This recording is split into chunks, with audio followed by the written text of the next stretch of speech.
Hi, everyone. I'm Vincent Joe, and you're listening to This Week in Skating.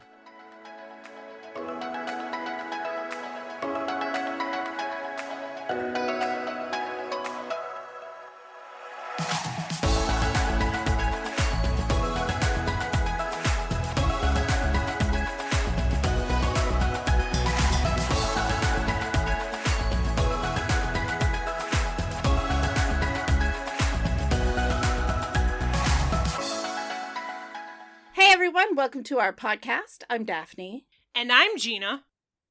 And this is This Week in Skating. Today, we're excited to welcome Vincent Joe to This Week in Skating. As you know, Vincent is a 2022 Olympic medalist and two-time world bronze medalist. Last season, Vincent won his first Grand Prix gold medal, beating Nathan Chen, who had been undefeated for over 3 years prior. This season, he decided to focus solely on his studies at Brown University. So we want to welcome Vincent to This Week in Skating. Welcome, Hi, Vincent. Hi, Daphne and Gina. Thank you so much for having me on your podcast. It's wonderful to be here. Well, we appreciate you taking time from school. We were chatting about school before we started recording here. We'll talk about school in a little bit, but let's go to the way beginning. Tell us about how you first started skating. I have two instances of my quote unquote first time on the ice. My real first time was when I was 3 years old, and my dad took me to the local ice rink, and I was standing on the ice. I wasn't able to move. I was too scared to do anything. And then my dad picked me up by the armpits and kind of carried me around Titanic style, and I felt like I was flying. But when I actually started skating, it was after a friend's birthday party when I was 5.5. And I was going super fast. I was racing my friends from school, and I realized I want to be good at this. So I started group lessons, and that's how I got into it. So, what are some of your favorite memories of your career that you've had so far? Because you did say you were going to focus on school this year, but you haven't exactly retired. So let's look back just a little bit. What are some of the things you remember the most about your competitive career? Oh God, favorite memories. There's so many. How can I pick? Okay, I'll start early, and then maybe I'll pick one or two from later on. One of my favorite memories from earlier in my career was the 2013 U.S. Championships in Omaha, Nebraska. That was when I won my junior title skating to Casablanca. Little 12-year-old in a suit and everything with a bow tie. And then I remember after the free skate, when I got back to the hotel, everyone in the lobby stood up and gave me a standing ovation as I walked in the lobby. And that was one of the best moments ever. Another one of my favorite moments has to be the 2019 World Championships. Just an all-around feel-good story. I mean, I don't know if you remember, but that season I went through a lot of issues with the whole under rotation stuff, and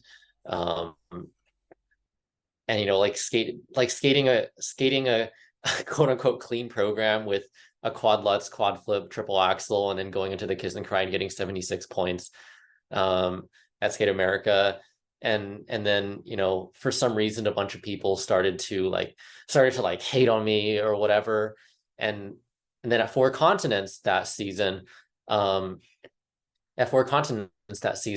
was my first major ISU medal. I won a bronze at Four Continents, and then in the press conference, they were like, "What are your goals for Worlds?" Or what are you trying to accomplish at Worlds? And I remember I said something along the lines of I know this will be heavily dependent on how the other people skate, but if everything goes well and I'm able to do the best job that I can, I hope to win a medal. And then people were like, "Oh, he's delusional. It's never going to happen." Whatever. Why would he even say that? This guy just won a medal of Four Continents and is already letting it get to his head. Whatever.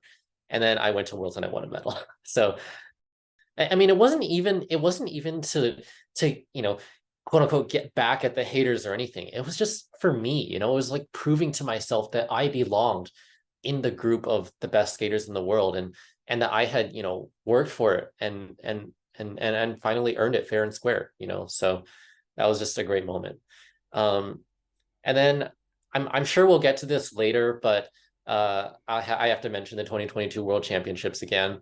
Just a huge personal victory for me. So, I'm going to say, Vincent, I like when skaters are realistic in a sense, and they say their goals of, I want to medal at Worlds, or I want to medal at Four Continents, and not just saying I want to have a clean skate.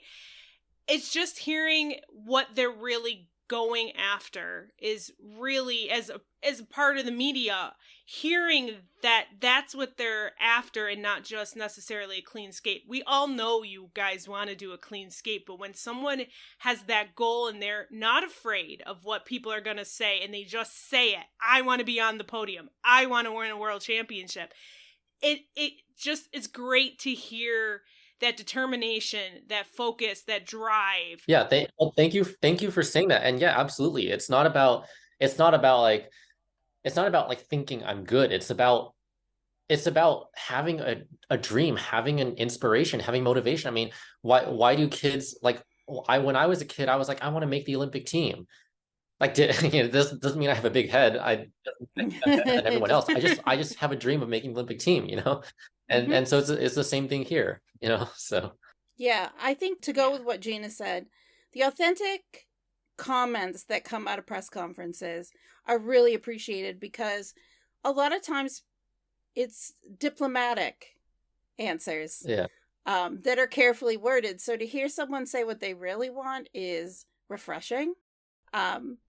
A lot of times I know in press conferences, like Zach Donahue is one that will be very honest about what's happening or what he's going for. And to go with what Gina said, I just think it's very authentic and refreshing to have someone be honest and vulnerable about, this is what I want.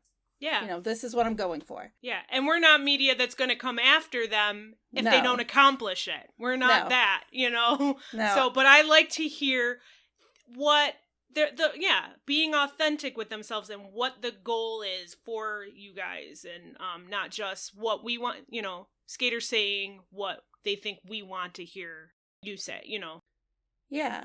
So let's talk a little bit about the Olympics. I feel like we have to. Mm-hmm. Your first Olympic experience, let's go back to that first. What was it like in 2018 when you made the Olympic team? You were kind of a surprise at Nationals that year. What was it like? Yeah, I mean, that was my first year competing at the senior level internationally. So there are obviously some big question marks floating around my head, and nobody really knew what to expect. I didn't really know what to expect. I remember after 2018 Nationals was in San Jose, which is where I was born, and so that was a special Nationals for me. And the night of the free skate, or I suppose the night after the free skate, not the day after, but the hours following the free skate, if I speak English. You're just sitting there waiting for the text message or the email that basically says, like, congratulations, you've been nominated to the Olympic team. And I don't think it matters now, but when we get nominated, we're not supposed to tell anyone until the public announcement the following morning. But like I was in a room with my friends, and I didn't tell them. So I got the text message at 12:31 a.m. and I literally like sprang up and started running around hollering, and then everybody knew instantly, and the whole room was just like screaming. There were probably noise complaints for a diameter of 3 blocks. Like it was crazy. It was such a good memory. I just, for the record, US figure skating, don't come at me. I made sure to tell them to keep it quiet until the official announcement. Just putting that out there. Yeah, and then at the actual Olympics, I mean, it was like I was just like starry-eyed, just being around so many athletes from all over the world, each with their unique stories and journeys reaching to reach that point. Because up to that point I was like so focused on my own journey and achieving my own dreams, and I felt like I had been through so much to get to that point. And then I look at every single person around me and I realize they've all been through that in their own way, and that's like so inspiring. And that, I mean, that sense of awe is just something I'll carry with me for the rest of my life. And obviously I skated really well there. I was second in the technical score in the free skate. And even though, okay, the, I have a bone to pick with the technical panel and the free skate, because my second quad lutz was clean. My second quad lutz was clean without a question. US figure skating had a high speed video, like high speed as in like a couple thousand frames per second in super slow motion, and I obtained the video from them and it was clean. I was a little forward on my landing, but that doesn't mean it wasn't clean. It was backwards. So I'm gonna say myself that like that was the first time someone did two quad lutzes in a program, with one in the second half, and so that was just a really good moment for me. And it just felt like like I've made my dreams come true. And afterwards I think I tweeted something like my time is now, because everyone was like, oh, your time isn't now, your time is in 4 years. Jokes on me. But I was like, no, my time is now, I just did that, my time is now. So but yeah, that was a really good experience for me. First, I'm going to say the fact that you guys are finding out you made the Olympics via a text message is crazy to me. I feel like they should come to your door with like big balloons. It should be this big like celebration, not a text message, but whatever. I don't know why we should do it via text message, but I mean, the committee has to meet for a few hours immediately following the event to discuss, and I think it's unfair for them to keep the skaters waiting around for the committee to finish. And it's not like they can sort of put a tracker on us and after we go back to our hotel rooms, or if you're older, like go out and party or whatever. Because I was 17 at the time. But like that, I don't think it's realistic, but I agree. yeah. I don't, if for me, like if my phone is sitting somewhere else, it could be sitting there and I wouldn't have seen that text message for like a couple, hours. Yeah. Someone else could have grabbed my phone, saw the text message. I'm just thinking there could be other ways of letting you guys know that you made the Olympic team. But, text message it is. And, I'm glad that you got 2 text messages telling you made the Olympic team. Thank you. Well, in 2022, it was an email, so. Oh, email. We graduated. Yeah. Gina just wants it to be more of a celebration. I do. It really should be. She wants it to be. Yeah, that's fair. That's fair. Yeah, I'm picturing the balloons that show up at the doors. I don't know if you've ever seen The Circle. It's a social media show on Netflix where different things go on. It's a contest, but everyone's anonymous. But they come to the door sometimes and they have these big balloons. The people in the rooms are so, like, they don't have contact with anyone outside. Yeah.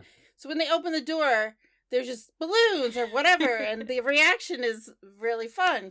So I'm picturing that when I'm thinking about Gina's balloon brigade coming around to the different rooms. I don't know. I don't know why I was thinking like just some big surprise, like it's a birth, coming in a door, bottle of champagne, something like that. But, we got to do text message or email is in 2022, whatever we have to do to let you guys know, I guess. Yeah. So you, when you were 17 years old, found out that you had achieved your goal of going to the Olympics. Yeah. That must have been like earth-shattering. I mean, I can imagine you were jumping up and down in the room with your friends, because what better way to find out than surrounded by the people that you love hanging out with? Yeah, I mean, it was the first time in my life I felt like my journey had reached like not completion, but like I had reached the top of the mountain, so to speak. That was the first time I felt like complete, because I mean, I moved away from home when I was 9 years old to pursue this. My mom left her career, her job, and we took a blind leap of faith to, I mean, I wasn't even good at that time. I was just doing doubles. I didn't even have my, I don't think I even had my double axle yet. Um, and we already, we just jumped straight into the deep end. And since then, my family, my mom, and of course myself, like we sacrificed so much, put in so much, and you know, like it was just such a journey. And then finally reaching that point just brought like everything come full circle, like the purpose that we had been after for so long, that we've been driven by for so long, was finally complete. um And yet you decided to stay in for another 4 years and go for it again. yeah. Even though, yeah, I mean, well, because still at 17 is still really young in men's skating. Yeah. Yeah, I knew I still had somewhere to go. I still had room to grow and potential yet to be fulfilled. So let's move on to 2022, which was taking place during a global pandemic. Uh-huh. It was just a worldwide experience where we were all going through the same things. Athletes had their own set of challenges, and people who, that their job was just to go to an office or to do, customer service work.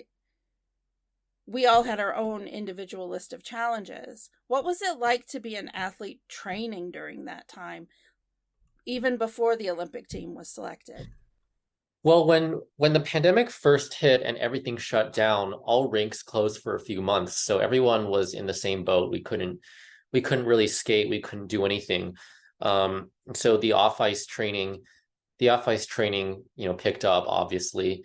And I mean, for me, I was Zooming with my trainer from home. I was doing like step ups and box squats with chairs or couches. I was using watermelons and gallon milk bottles as weights, and textbooks, backpacks. I put a bunch of textbooks into my backpack and used it as a weighted vest. We made do, and then I finally. I mean, I was in Colorado Springs. I don't know how I didn't get outdoors earlier, but I finally started to get outdoors. I mean, that honestly, that saved me, because instead of being shut inside like everyone else, or a lot of other people, I should say, I was actually able to get outside and do stuff. Go out in the mountains, and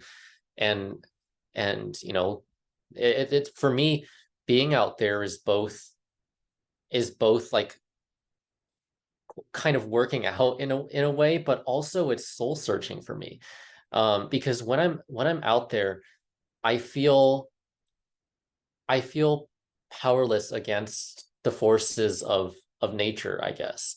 And that's such an awe-inducing feeling. Um, it it really puts things in perspective, and it feels almost spiritual in a way. But that brought me lots of meaning during the pandemic. Um, and then rinks slowly started to open back up, but we were training limited hours, doing everything, obviously with masks on, and different regulations and whatever in place, like only a certain number of people on the ice or in a certain area. And nothing felt like nothing would ever be the same again. um and yeah, and gyms weren't open.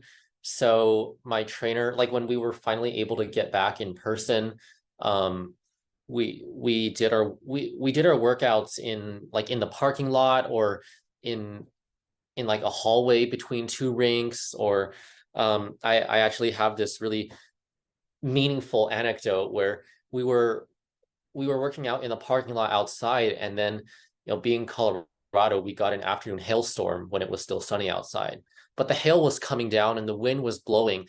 And obviously we couldn't keep going outside, or could we? We literally moved under the nearest overhang and continued working out with the hail like crashing down all around us. And that was just a moment where I was like I'm in this, like literally rain or shine, like no matter what the conditions are, no matter what the circumstances are, I am fully committed to this, to this Olympic dream. Like that was like a moment for me. But yeah, and then when competitions finally came back, it was just not the same, with cardboard cutouts for an audience and like crowd noise being played over the speakers. It was just different. There wasn't the same sort of buzz, and obviously in the moment I was telling myself like, this is just like another competition. I've done this so many times before. I just need to focus on myself. So in my head I was telling myself it's not any different, but now looking back in my heart, I feel like it's just not the same. Yeah, we felt it too. Gina and I didn't go to competitions for me, it was 18 months before I was back photographing a competition. For Gina, I think it might have been a little bit longer. Yeah, about that. And it just was doing everything virtually. Yeah. Which was, that's hard to watch a competition and then to be talking to you guys via Zoom instead of being there in person. And I really missed that. I think my first big competition back was Skate America in 2021 when you won gold. And that was we did an episode a couple months ago where we looked back on the year 2022. And in my mind, I kept thinking, okay, Vincent winning gold at Skate America was a moment in 2022. Nope, it was in 2021. Yeah. But I still mentioned it as part of our episode because that, to me, was being there and seeing you win gold and accomplishing that. Just seeing your face afterwards and your reaction. Talk to me a little bit about what that was like to finally win a gold medal on the Grand Prix and to beat someone who you've been, neck and neck with for a number of years. Well, I wouldn't say neck and neck. I think we can all agree that Nathan is an incredible skater and the most dominant competitor in recent memory in men's figure skating. That being said, I always so I had surgery for my knee in 2013 and I was out of competition for 2 years. Before that, I was catching up. Like at 2013 nationals, which I mentioned earlier, I won that year. And I know Nathan had the stomach flu, and he was competing under very difficult circumstances. But I guess the point I'm trying to make is that like before my surgery, I was like there, and then I was set back 2 years, and then nothing was ever the same again. And that's probably one of my biggest, I don't know if regret is the right word because I couldn't really have done anything about it, but that's one of the biggest, I guess, limiting factors in my career. And since then I was just sort of playing catch up. And when the 2022 Olympics season came around, I was, my mindset was like I'm no longer settling for third place or second place or whatever. If I'm the better competitor that day, then I'm gonna win. Like that's just how it's gonna go. Whoever is the better competitor that day wins. And so I was just pushing myself to get to a point where I had a chance to be the better competitor that day. And I made it happen. And honestly, if I had known ahead of time what would happen at the 2022 Olympics, I would have probably celebrated even more. It's in the moment, while it was incredible, it was emotional. It was such a good feeling. I was already trying to pace myself. I didn't want to get ahead of myself. I wanted to say like, yes, this was incredible. This was like almost pretty much the skate of my dreams, but I've still got places to be, you know? I still have to go up from here. And so I was trying to pace myself. But you know, looking back, I mean, of course, hindsight's 2020, but or 2022. No pun intended. But you know, if like I said, if I had known what happened, what was going to happen at the Olympics, I would have probably been even happier, or let loose a little more. But you know, this just how it goes. You live and you learn. So Well, I feel like we have to talk about Beijing yeah, because we've talked all the way up to it. yeah. You get to Beijing, everything seems normal. It's time for the team event. You skate. What was it like getting to participate in the team event? That was so cool.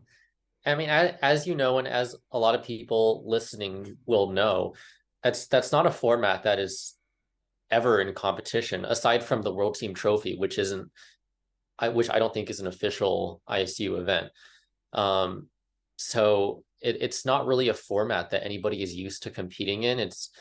It's definitely different, but I think I think having that experience is having that experience was really good for me.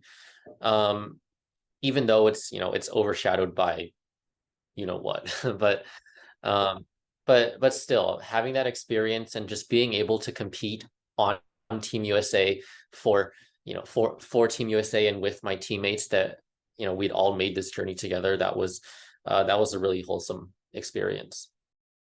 Now, when did you find out there wasn't going to be a medal ceremony? Honestly, I don't remember. Everything happened so fast. I mean, I got my positive test the next day. Um, and then and it was just a whirlwind of emotions and events, and I honestly don't remember. Um, I remember there were talks of oh, they're gonna try to have some sort of ceremony. We don't know if there's gonna be medals. And that was um I think that was when I was in quarantine. Um, but then it turned out there were no medals. And then in the week I was still in Beijing after I got out of quarantine, um, there was still a question mark over whether or not there was going to be a medal ceremony. But then I think there was like a meeting or something. There was a private meeting, and they were like we don't want to give out the wrong color of medal. Um, so we don't think there's going to be a medal ceremony here. And like I understand their reasoning behind it. Um, so uh, you know, it is what it is. Yeah. Well, I will say this. I think when I first heard there wasn't going to be a medal ceremony, I think it was around the same time the news came out that you had tested positive, and I think my first reaction was, "Oh, they're not going to have the medal ceremony. They're going to wait until Vincent's out of quarantine." That was my first thing I'm just telling you now, before the news came out about what it was, I thought it was because you had tested positive for COVID and they were going to wait until you could participate in the medal ceremony. No, So I just thought I'd tell you that. I'm not that important. They wouldn't do that. I wish it was that simple. That simple, yeah. Because it's become a complicated situation. Gina mentioned to me earlier that she spoke to you back in April while you were doing the Stars on Ice tour. And this was only a couple of months after the Olympics. I don't think any of us thought it was going to be a year later and the medals are still not awarded. There's just a lot of pieces that they're trying to iron out with regard to the doping and how that's going to affect the medals. And I can't imagine not being able to celebrate. I mean, the silver medal was a huge thing. The US had never, I mean, the team event's not been going on for that long, but the highest US had ever finished is bronze. So silver was a huge deal, like an amazing accomplishment. And it's hard to celebrate when you have the empty medal box. Yeah, well, I mean, they didn't want to award us the silver medal and then later, come to the conclusion that, or like later have it be ruled that it was the wrong color. So that's what they were trying to avoid, which I understand. Um, and in some way, I think all of us can almost agree with that, right? I mean, it's Yeah. reasonable. Um, but there are a couple of reasons why it's been taking so long. Number one is because the Russian doping agency has been stalling for time and intentionally making things difficult. Because of course the Russian government is in control of the skaters, of the doping, of the media, of the agencies, of what everything happens. They're pulling the reins, and when they have jurisdiction over the case, they're going to do everything to tilt the scales in their own favor and not in the favor of you know those darn Americans. But it's not even those darn Americans. It's the entirety of the rest of the world, of all the countries participating in the Olympics. Canada, Japan, people who are also waiting on potential medal color changes. It's not just the Yeah. US. And that's something that I really want to get across, because a lot of people think like, oh, Americans are so greedy, or all the whataboutism that's going on. But it's not about just Team USA. It's about the other countries too, and about the integrity of sport as a whole. Yeah, Ryuichi Kiara came out and made a statement not that long ago about it. I saw that. Good for him. Good for him. Yeah, I think that was one of the first times that we heard from someone outside the US that's affected by this, because of course Japan won the bronze. And again, you had the celebration with mascots on the ice after the event. Again, there's not closure. Like it's an ongoing thing. Yeah.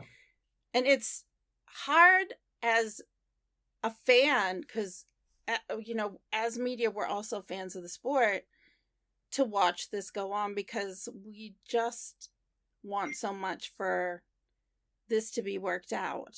And it does go much deeper than just medals. It's talking about clean competing and clean sport, and that's so crucial to figure skating. Yeah. Sorry if there's background noise, by the way. Earlier when I said I wasn't in the best storm, part of what I mean is that I think there's squirrels living in my walls, picking at the light. Oh, okay, great. Oh, that's great. Awesome. So if you hear like that metallic plucking sound in the background, that's what it is. Okay. But yeah, anyway, yeah. So Okay. earlier I said there were multiple reasons, one of them being the whole, just when, like I said, when the Russian government has jurisdiction over the case, they're going to try and turn things out in their own favor. The other thing is that it's not just one case. Like a lot of people who look at this case think, oh, it's just one skater who tested positive once. But do you think that's an accident, given No. the history, given the investigations that have been done in the past? No, this isn't the first instance. No. It's not. Let's talk about, what was it like? I mean, you finish the team event, it's exciting, and then you find out that you have COVID. Yeah. Well, I was doing my visualizations and stuff in my room after dinner, and then I got a call from the U.S. Olympic Committee, the COVID liaison officer, and I was like instantly, it's just something inside me was like, this can't be good.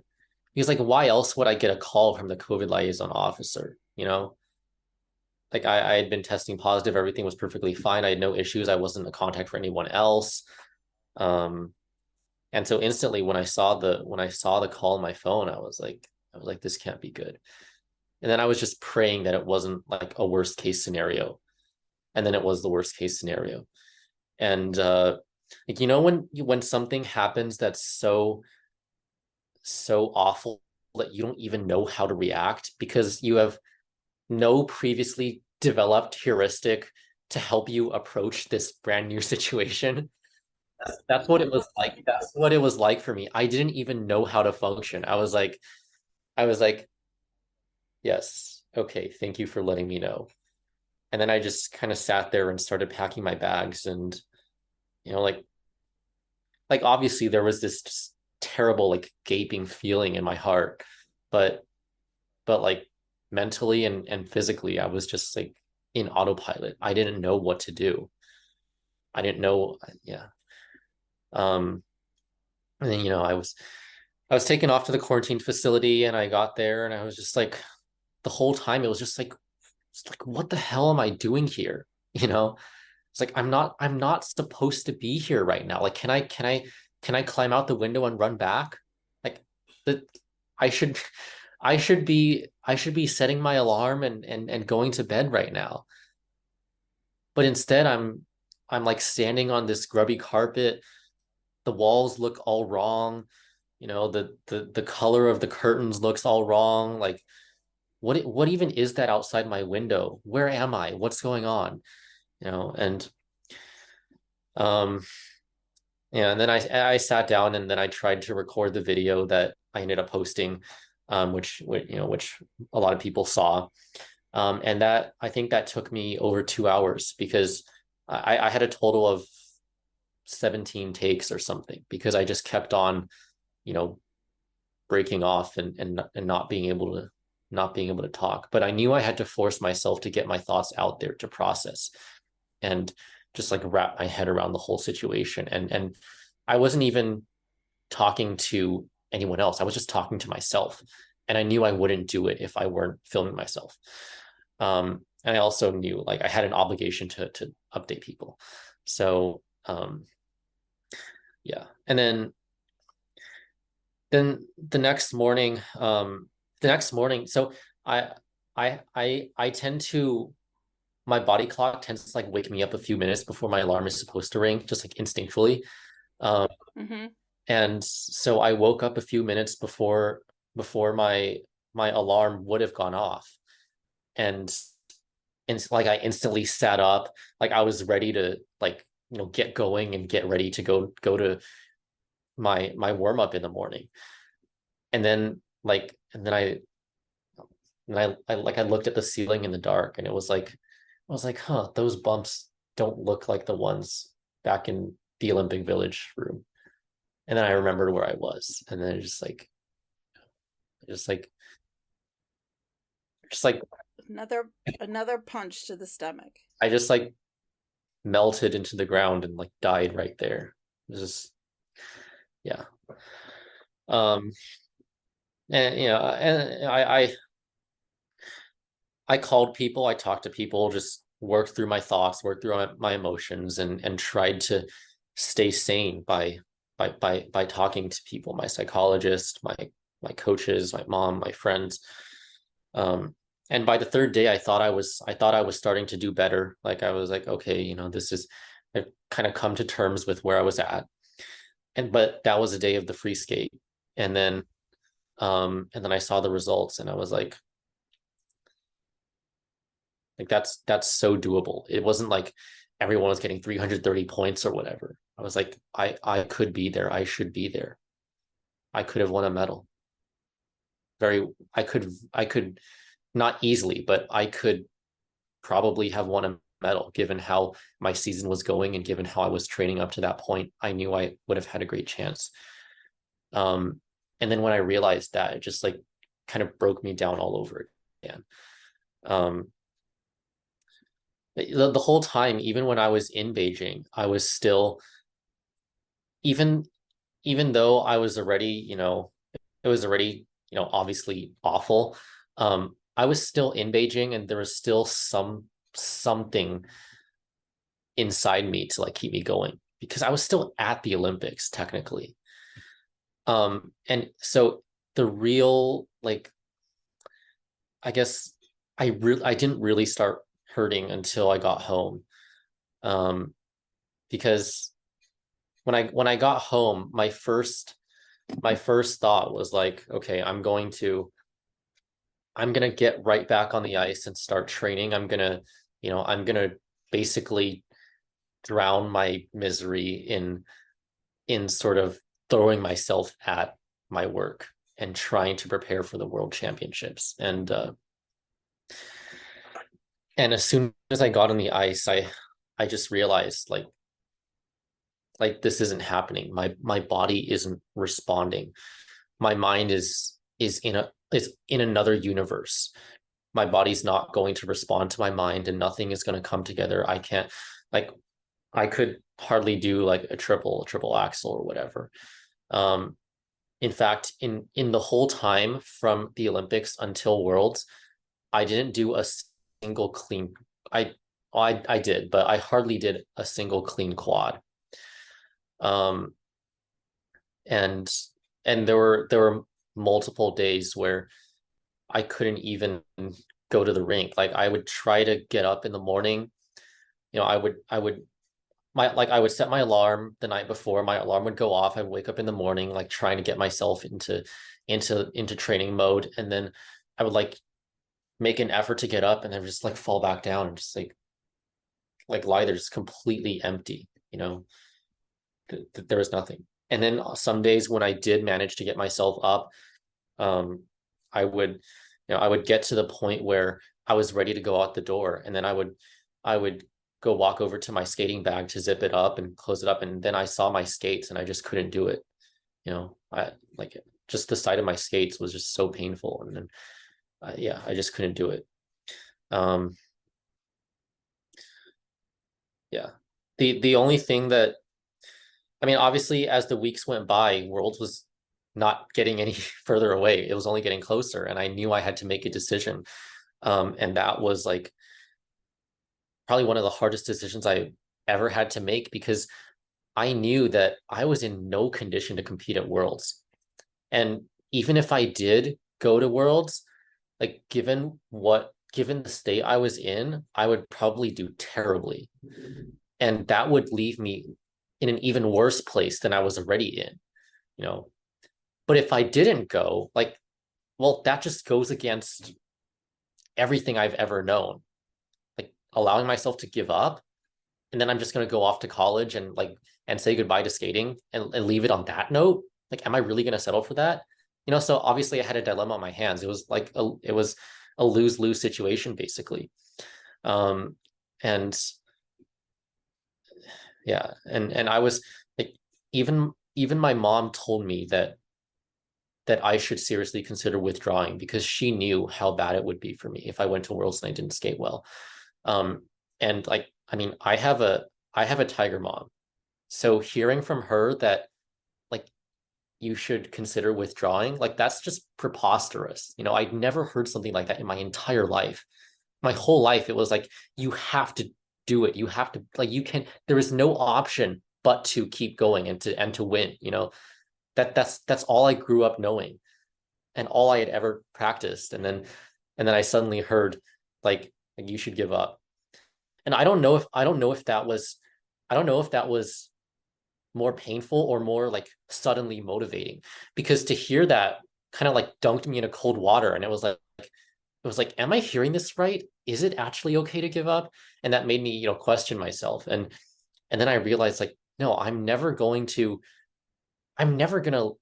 let myself sleep ever again if I allow myself to just give up like this. So I was like, you know what? I don't care anymore what happens. I'm going to Worlds, because that alone is a huge victory. Just simply getting on the plane to go to France is a huge victory. And then when I got on the plane to France, and when I got there, I suddenly realized like I've just taken the hardest step. Like up till now, I've been like dangling on a rope above a void, and I don't want to trust the rope. I'm scared of it. I'm like struggling, and I don't know if I should let go or keep holding on. But getting on the plane to France was like convincing myself that the rope was worth holding on to. And then all of a sudden I felt like free, you know. I was like free of the burden of having to fight that uncertainty. And like once I'm in, I'm all in. And then it was like magic.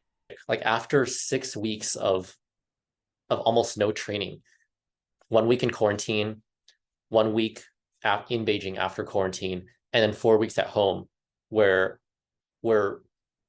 most days I couldn't even bring myself to skate, and when I did, it was like trying to run upright in the lap pool. After 6 weeks of that, I went to Worlds and all of a sudden just started having some of the best practices I've ever had. And like I remember actually feeling joy and not nerves. I mean, it was I'm not a magic believer. Like I believe in training and the process, and like developing and growing as any athlete normally would. I don't believe in miracles, but that was nothing short of a miracle. I mean, I was like skating full speed around the corner into quads and actually smiling at like the wind blowing through my hair, and like just the freedom of being out on the ice, you know. And it was just magic. Um and yeah, and then competition day came, and like, yeah, I was nervous, but it wasn't the same kind of nervous. Like I didn't feel like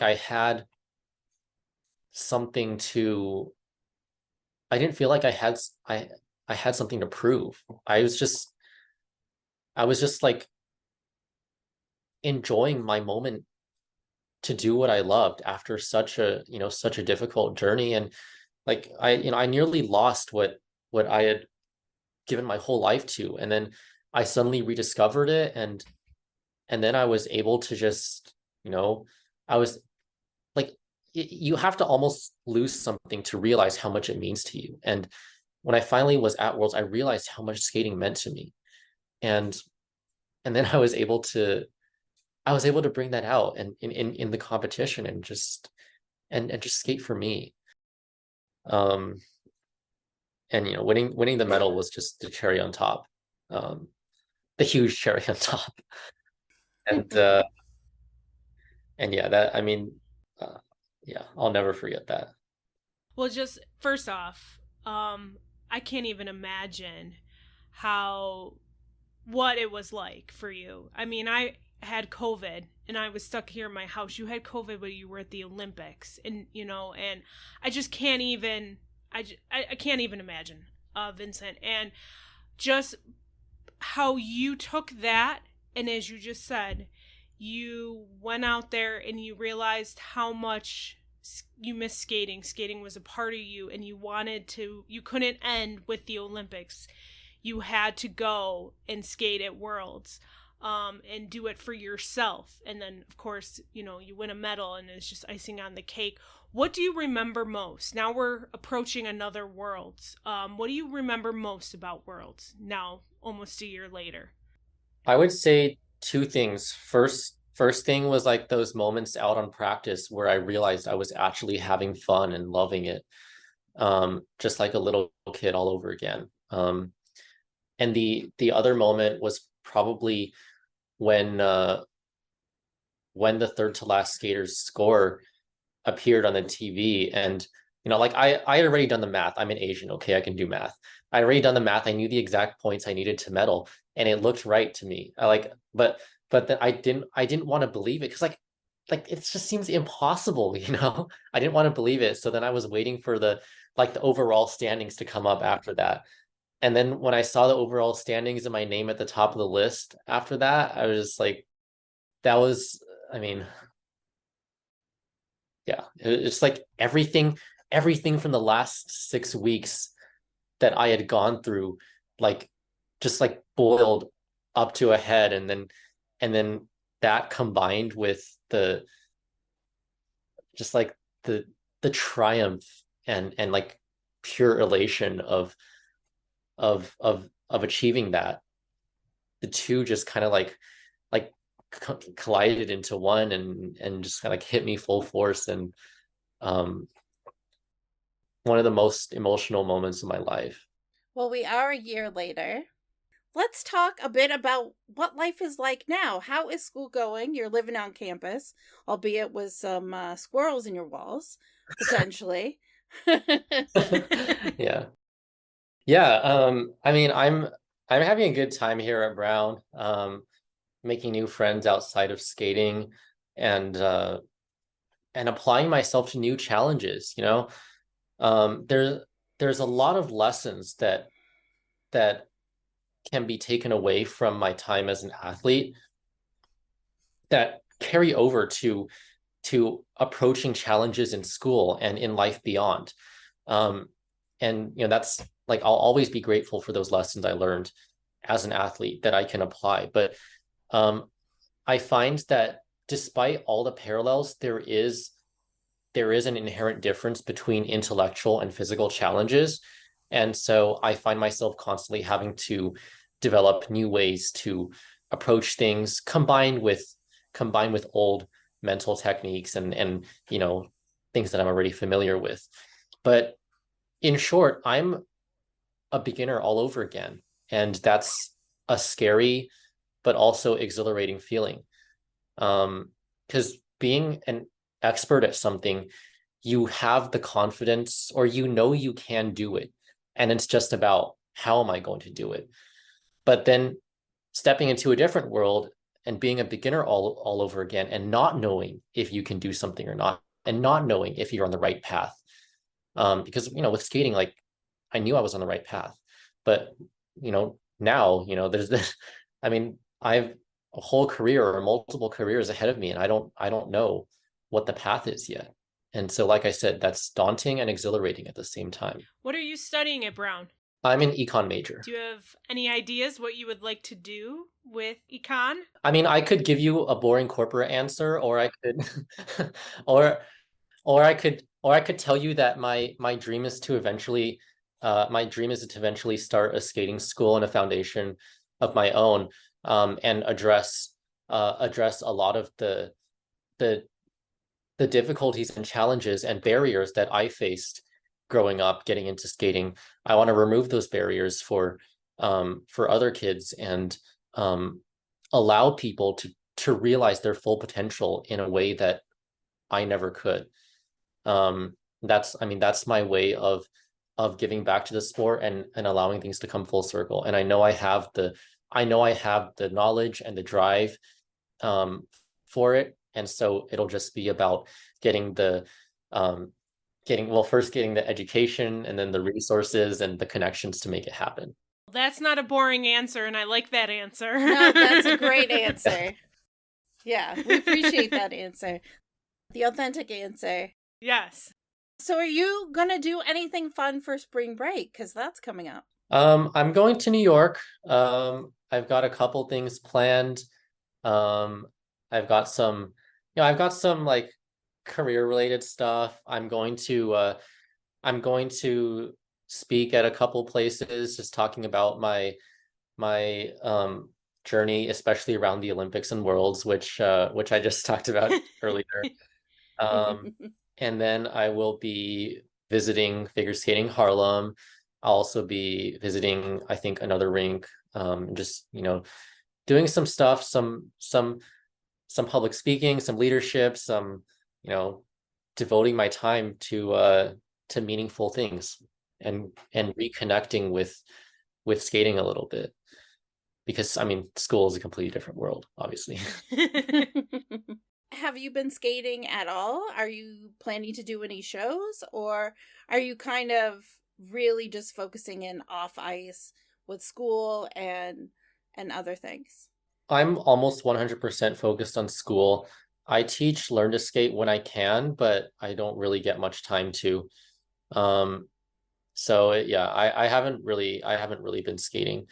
But you know, obviously it's still it's still me. Like I'm still a skater. I'm not saying goodbye to the sport by any means. Okay. Okay. All right. Yeah, because you haven't. It's funny when we talked to Jason Brown back in November when he decided to compete at nationals, everyone was talking about, oh, he's making a comeback. He's coming back. Well, he never left, and neither have you. Like, you did not come out and say, I'm retiring. I'm never going to compete again. I'm not ever going to do any of those things. So if Vincent decides in a year or two to come back to competitive skating, he's not coming back, everyone. He never really left. He's just taking a break, and it's okay to go and pursue these things. It's part of life. Yeah. I mean, correct me if I'm wrong. Are you 23? I'm 22. In the eyes of men's figure skating, you're still very young. Yeah, I mean, this is something I was thinking about in a lot of other physical activities, men don't reach their prime until their 30s or 40s or sometimes even 50s. Why is it that skaters just have to expire at 23 or 4 or whatever it is?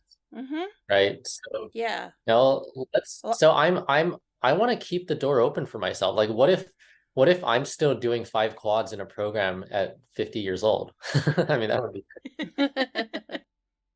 No, I think that's stretching it a little. But look at Daisuke Takahashi is doing ice dance now in his late 30s. I mean, yeah. It's incredible. That guy's a legend.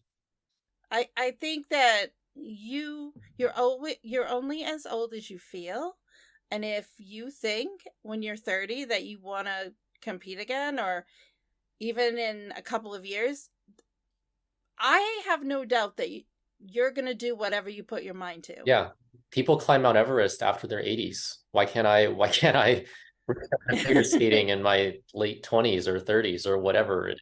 Right. Exactly. I mean, Johnny Weir recently posted a video on Instagram of himself doing a triple axel all over again. And yeah, like he's the last time he competed was when, so oh God, was it 2010? Yeah. I want to say. Yeah. Johnny, if you listen to this, I'm not implying that you're old. You look great. You have a great youthful energy. I'm not trying to imply that at all.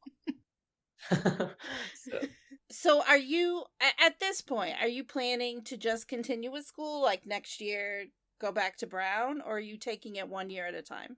I'm currently planning to go to just get through my remaining 3 years in college, and we'll see, like, if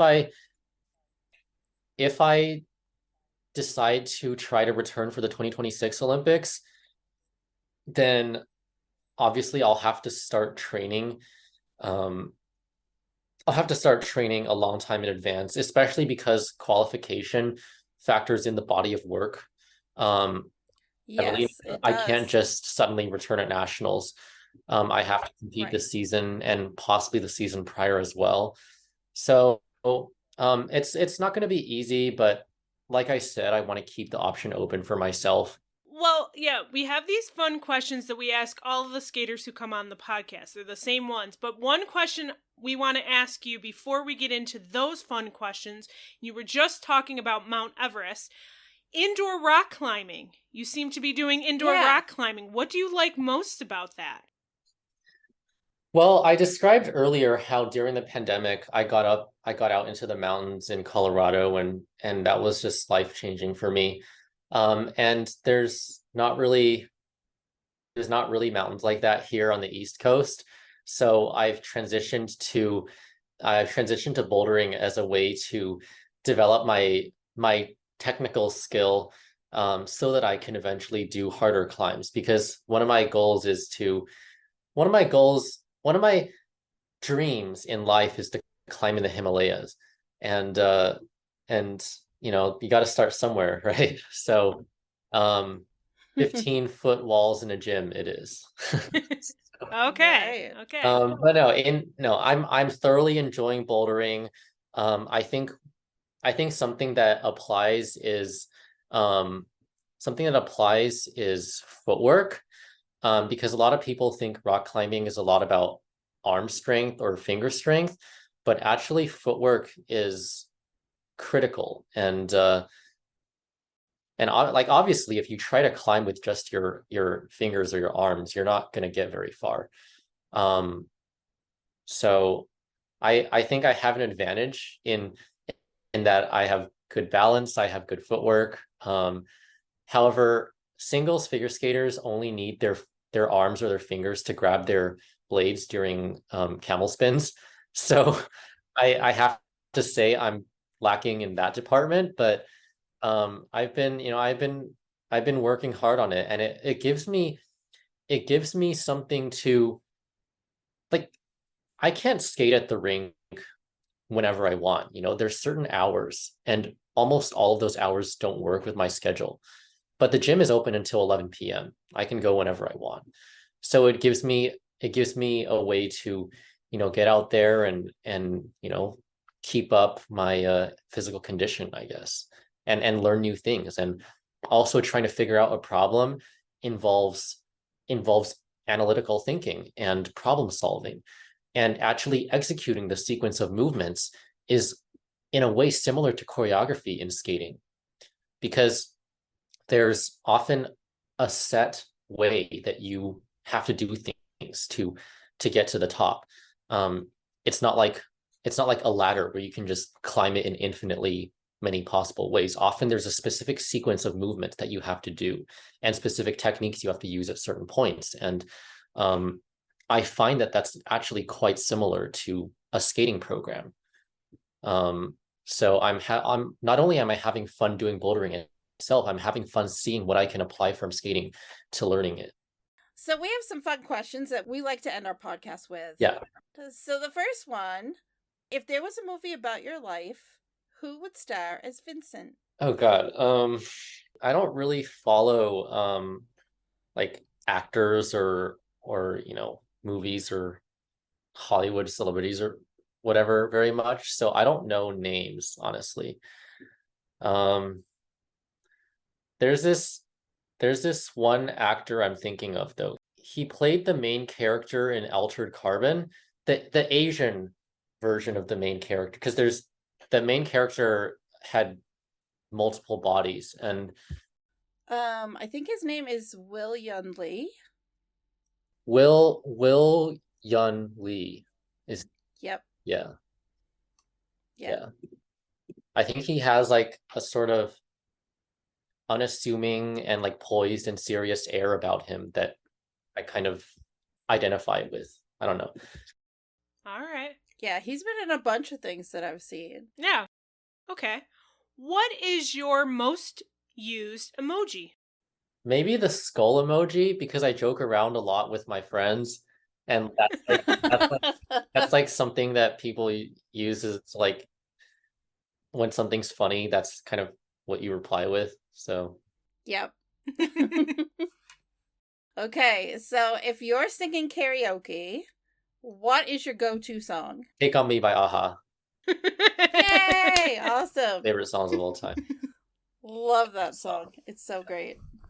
Now, I know you're busy with school, so maybe you're not binging any TV shows. So is there something you would want to binge? What TV show do you want to binge? I don't have a Netflix subscription, and I never have, so I can't really give a good answer, but I like sci-fi stuff, so probably something sci-fi. There's a lot of good sci-fi out there right now.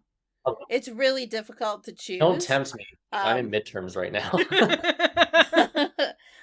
You can have it as a present after midterms. Maybe. Allow yourself to have, The midterms never stop, maybe do that though. Once you start, they just keep on going. And then before you read its finals. Yeah, and you know what? That's very much like skating, because there used to be what people would call an off season, and Gina and I have found from doing this podcast there isn't one. No. It just continues. Yeah. It's a continuous process. Yeah, you have like 2 weeks, then you're getting your programs choreographed again. Yes. Mm-hmm. Yeah, our friend Melanie is a photographer. She photographs some of the smaller competitions that are in the US. She's already doing events that are part of 2023-24. Wow. It's like, what? 23 hasn't even ended yet. Yeah, that's crazy. So what country haven't you visited yet that's on your places, on your list of places that you'd want to visit? anything with the Himalayas. So Pakistan, Tibet, Nepal, India, southern China, um, anywhere there, honestly. And also Switzerland or the French Alps. I've been to France, but yeah. Vincent likes the I love mountains. He wants to get out with the mountains. I love the mountains. He's not really in the mountains right now. No, definitely not. And hence the bouldering. Yeah. Yeah. It's your way of communing with the mountains while you're Right, in a place right. that doesn't have any. Yeah. All right. Well, here is the question, Vincent. Oh boy. Now, I will say the question and then I'll tell you a little bit about the story that has made this question funny and the famous question. Okay. If you were stuck on a deserted island with 3 figure skaters past or present, who would you want to be stuck with? Now, let me clarify. This is a fun experience. You don't need to get off the island. However, if you would like to take it as you need to get off the island, then so be it. It's up to you. Now, Jason Brown had a very hard time with this question, that he couldn't give me an answer until Nationals. We interviewed him in November. He had to wait until Nationals to give me his answer, and he put a lot of thought in his answer. And he ended up going the route of he needed to get off the island, but then he did give me one skater that it was more just fun, a fun time. So, with that being said, what is your answer? I'm not gonna make you guys wait until Nationals because that's another 9 or 10 months.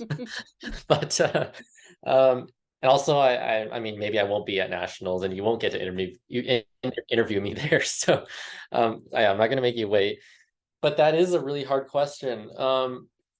I mean, look, I have to pick people from the Stars and Ice cast from last summer because I mean, my whole life at competitions, it's just about you. You never really truly connect with other people. And it wasn't until I was free after the 2022 World Championships and I went on tour with my Olympic teammates that I was able to truly connect with them and bond and, you know, become a family. So I have to pick people from that group. Oh God, but then It's hard, yeah. I have to show favoritism. Oh God. Well, would it help you if I told you one of the skaters we had on the podcast did choose you? Yeah. Really? Can I ask who it was? Mariah Bell. Really? Did she say I was what was my purpose? What was my role? Well, she had chosen 3 people that she was, again, like you were saying, Stars on Ice, that she had a really good time with in Stars on Ice. Yep. Well, I was the bus DJ, so maybe she wants to party there a little more. I would get bored of the island, so I'd want to get off eventually. I'd need like an ice dancer or a pairs guy who's really strong and who can like build a raft or something. or maybe I can like use them as the raft. No, I'm just kidding. I'd probably pick Evan Bates. I have so much respect for him, and yeah, I have so much respect for him. I'd have to pick Evan Bates. I think he would be really practical, and a lot of his thoughts kind of align with mine, and he's honest and isn't afraid to stand up for what's right. And I think that's a valuable. Those are all valuable qualities to have when you're stuck on a desert island, regardless of whether you want to get off or not. I would probably choose. Oh, actually, I'm gonna pick someone who's not from the Stars and Ice cast. I'm gonna pick Yura Min, South Korean ice dancer. Yeah. Those of you who don't know, because she's so fun. I had the chance to um to perform in a like semi-touring show in South Korea back in 2018, and like we became really good friends during that tour, and also she's really good with animals, so that would be a valuable asset on an island alone, because I'm assuming that we aren't the only living things in that place. And then the third skater, uh, uh oh God, I can't pick. This is so hard. This is why Jason had a really hard time, and yeah. Yep. I think he had an algorithm in his head, and that's why it took so long. He was trying to sort it out. Yeah, I'm processing complex mathematical operations in my head right now. Yeah, that's what it takes. Honestly, part of me wants to say Nathan Chen. Yeah, part of me wants to say Nathan Chen. He's just awesome. Like he's just good at what he does. You know, and he's like he's fun to be around, and yeah. I mean I think okay, yeah, those are the people I'm going with. Those All are right. three great people right there. That was Great really choice. hard though. Like I could have gone with anyone else and it would have carried the same value, you know. That was really hard. Yeah. That was really hard. Yeah. It's a hard question, I know. Yeah. But it's a fun one to see how you guys think of through it. You know, we had Nam on, and Nam, bam, in 3 seconds. I don't think he even thought it through, but he was just like, yes, he did. Yes. Yes. And Keegan got chosen too by Jason because Jason said Keegan is very resourceful with living in Alaska, and he would build. That's true. Yeah. Jason wants to get off the island though, so yeah, he was using it to get off the island. Yeah, that's a good choice. God, that was hard. Having to make decisions. What is this? Adulting? Being a college student? Yeah, I know. Making decisions? Oh my God. Adulting is really hard, Vincent. It is very hard. The more you get into it, the more difficult it becomes. Yeah. So we want to thank Vincent for joining us on this episode and wish him good luck with the remainder of his semester and his midterms and then his finals. Gina, can you let folks know where they can find us? Yes, you can find us at our website. It's thisweekinskating.com. Social media, Twitter at thiswkinskating, and Facebook and Instagram, This Week in Skating. We love your feedback or your questions. If you've got a question for Vincent that we can pass along to him, you can reach out to us on social media, or you can email us at thisweekinskating@gmail.com. We appreciate all the feedback we've received and hope you guys are enjoying these interviews. But with that, we've reached the end of our episode. Thanks for listening. I'm Daphne. And I'm Gina. And you've been listening to This Week in Skating. Have a great week!